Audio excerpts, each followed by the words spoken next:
This is economics revision lesson for grade 11. This is the fourth revision lesson of unit 1, which is about the basic economic questions and alternative economic systems. There are 3 basic economic questions called what to produce, how to produce, for whom to produce, that confronts every society. The first basic economic question is what to produce. What to produce addresses the problem of allocation of economic resources. We do have the resource, but what shall we produce? Shall we produce tractor or TIF? Excavator or automobiles? This is the first question. It addresses the problem of allocation of economic resources. The second basic economic question is how to produce. The how to produce question addresses the problem of choice of techniques of production. There are 2 types of techniques of production called labor intensive and capital intensive.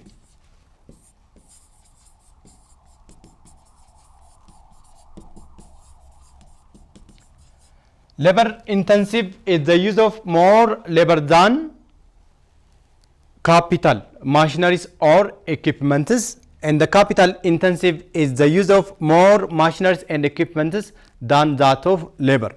So shall we produce using labor intensive production technique or the capital intensive production technique? This is the second question. It addresses the problem of choices of technology. The third basic economic question is for whom to produce. Shall we produce for the minors or the majors, for the poor or the rich? This is the third economic problem.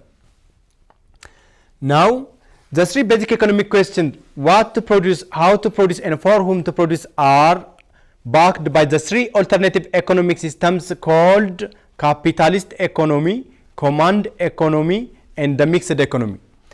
Economic system is defined as a legal and institutional framework within which economic activities takes place. It is a legal and institutional framework that addresses the 3 basic economic questions. Now, let's see these 3 economic systems one by one in detail. The first one is the free market or capitalist economic system. Under this market system, under this economic system, the major means of production or distribution of resources are mainly controlled and owned by the private sector for the sake of profit. When we see the features or the characteristics of the free market or capitalist economic system, first, there is the right to own private property. Individuals have the right to accumulate wealth. There is no capital selling in free market or capitalist economic system. The other one is freedom of enterprises. There is flexibility under this system. Everybody can produce whatever he wants to produce. The other feature is freedom of consumers' choice. That means consumers can buy whatever they want to buy. The other feature is profit motive. Individuals can get profit. This profit enables us to produce more and more of a commodity, which leads to efficiency.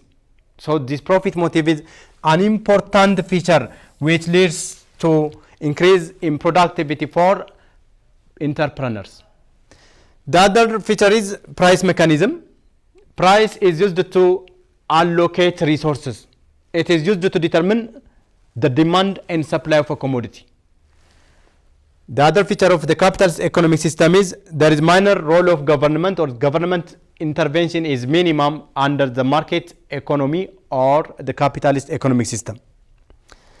There is self-interest, and the other feature of the capitalist economic system is inequality of income. That means the gap between the poor and the rich is very high. The other feature is existence of negative externalities. There are two externalities called positive and negative externalities. Negative externality means if the action of one party affects the livelihood of the other, in this case there is negative externality. But if the action of one party benefits the other, there is positive externality. Let me give you example for positive externality.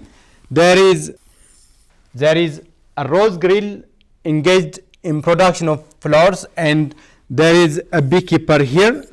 Beekeeper, if the bees of the beekeeper uses the flowers of the rose grill in order to make honey, then there is positive externality. Another example for negative externality, if there is an industry engaged in manufacturing who live around residences, there is a carbon emission, so it affects the livelihood of individuals. In this case there is negative externality. So negative externality is one of the features of the capitalist economic system. Let's see the advantages of the capitalist economic system. There is flexibility or adaptability, decentralization of economic power. That means there is delegation of economic powers under the capitalist economic system. One of the advantages of the capitalist economic system is it increases per capita income and living standard. One of the reasons why most of the world countries are following the capitalist economic system nowadays is this, due to this good economic performance, because it increases per capita income and living standard of millions. The other advantage is introduction of new types of consumer goods, which is motivated by entrepreneurs. The other advantage is that there's growth of entrepreneurship due to the profits motive. Optimum utilization of productive resources is another advantage. There is high rate of capital formation under the capitalist economic system. When we see the disadvantage of the capitalist economic system, there is inequality of income. That means the gap between the poor and the rich is very high under the capitalist economic system. It creates too large poor and too few high income individuals. The other disadvantage is there is too much waste caused by competition. Unbalanced economic growth is another disadvantage. That means there is disparity among regions, among individuals, and among countries under the capitalist economic system. The emphasis is more on materialism rather than human being. This is the disadvantage. Exploitation of laborers are expected to get lower payments due to competition, so it leads to exploitation of labor. Economic booms and depressions, which is fluctuation. There is boom or peak and it leads to depression or throw. That means there is the up and down fluctuation. This is one of the problem of the capitalist economic system. It is often characterized by the up and down fluctuations or the up and down movement of economic activity. Negative externalities, the other problem, the production of one party affects the livelihood of millions. This is one of the disadvantages of the capitalist economic system. Now let's see the socialist or the command economic system. The major features are collective ownership of property. That means this is an economic system in which the major means of production or distribution of resources are mainly owned and controlled by the government. That means government has a strong role in the command economic system. So there is collective ownership of property in capitalist or command economic system, but there is the right to own private property under the capitalist economic system. There is clear social and economic objectives. There is central planning in command economy, but there is decentralized planning system under the capitalist economic system. There is strong role of government in socialist economic system, but there is minimum role of government under the capitalist economic system. There is maximum social welfare in command economic system, but the social welfare is too minimum under the capitalist economic system. There is relative equality of income. That means the gap between the poor and the rich is smaller under the command economy, but the gap between the poor and the rich is higher in the capitalist or free market economy system. Now let's see the advantage of the command economy system. There is best utilization of economic resources under the command economy system, absence of wasteful competition, smooth working of the economy, balanced economic growth. That means there is no disparity among regions and individuals.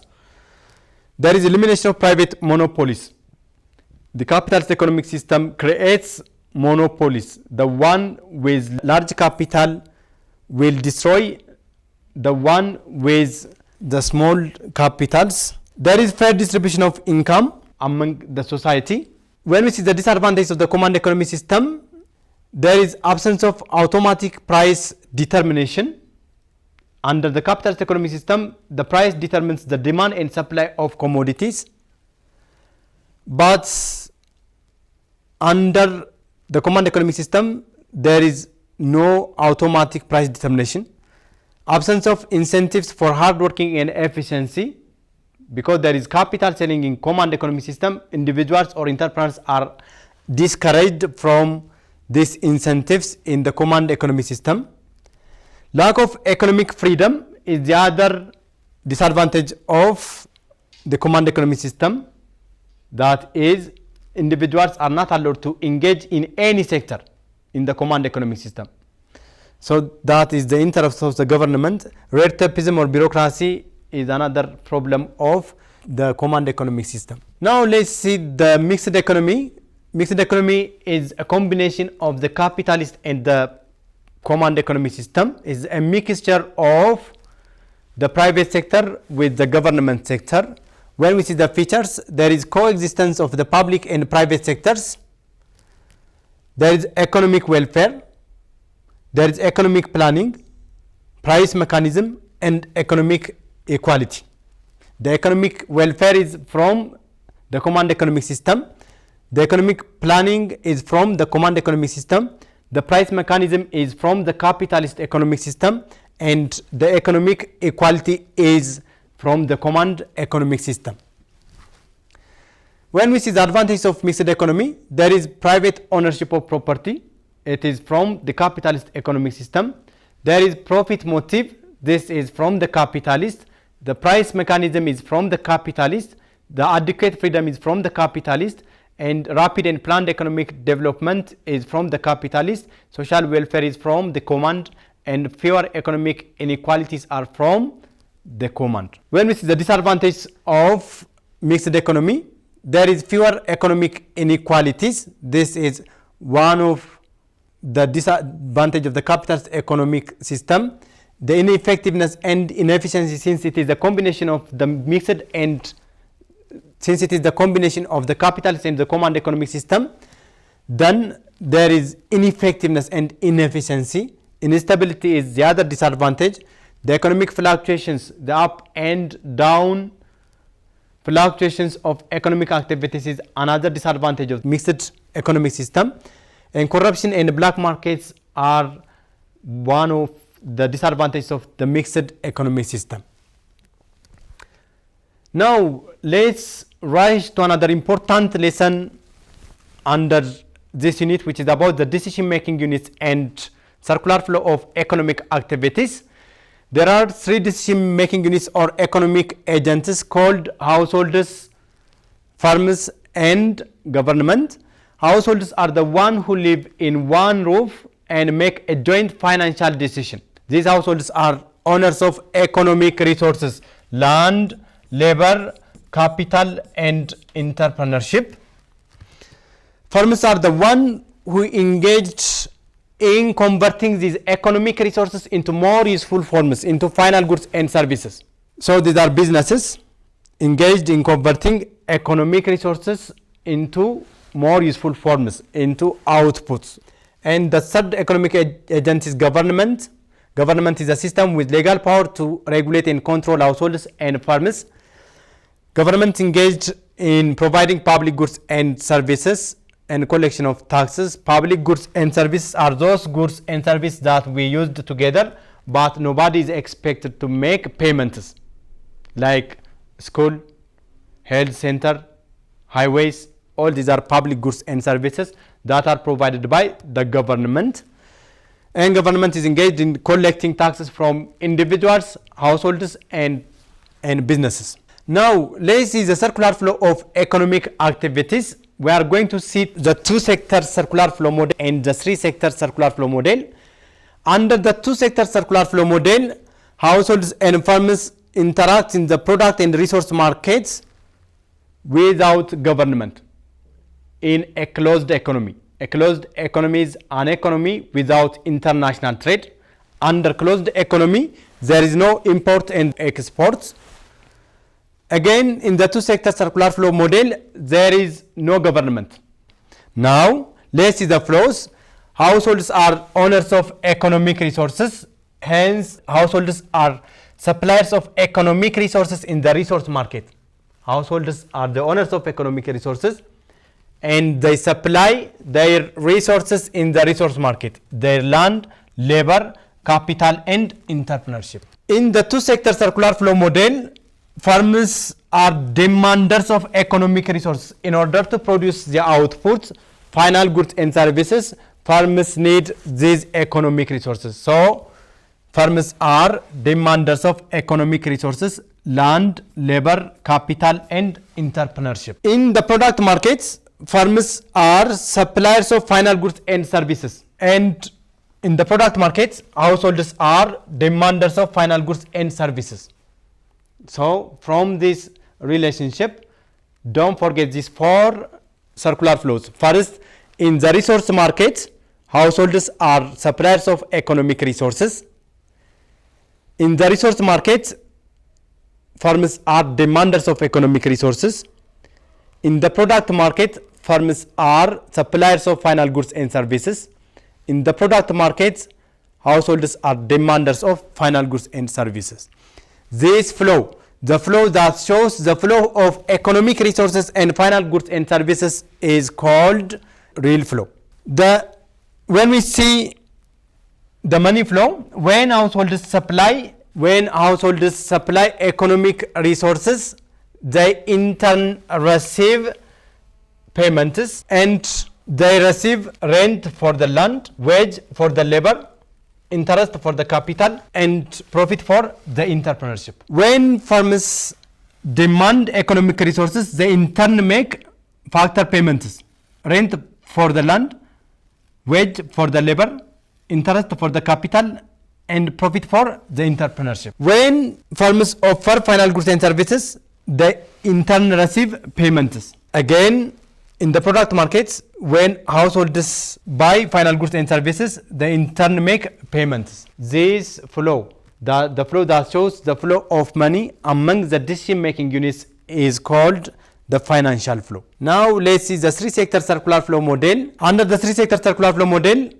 households, firms, and government interacts in the product and resource market.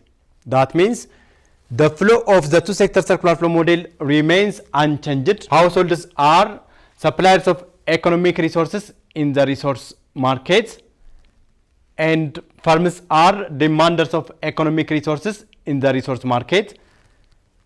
Firms are suppliers of final goods and services in the product markets, and households are demanders of final goods and services in the product market. Government provide public goods and services for households, and households in turn make taxes as a payment for the government. When we see the relationship between farmers and government, farmers provide payments for the government. That payment is tax. In turn, government provides public goods and services for farmers. And another additional flow is government will make subsidies for farmers, for those farmers that are engaged in production of essential, socially essential products. Okay, this is all about the last lesson of Unit 1. Stay safe, stay home. Thank you.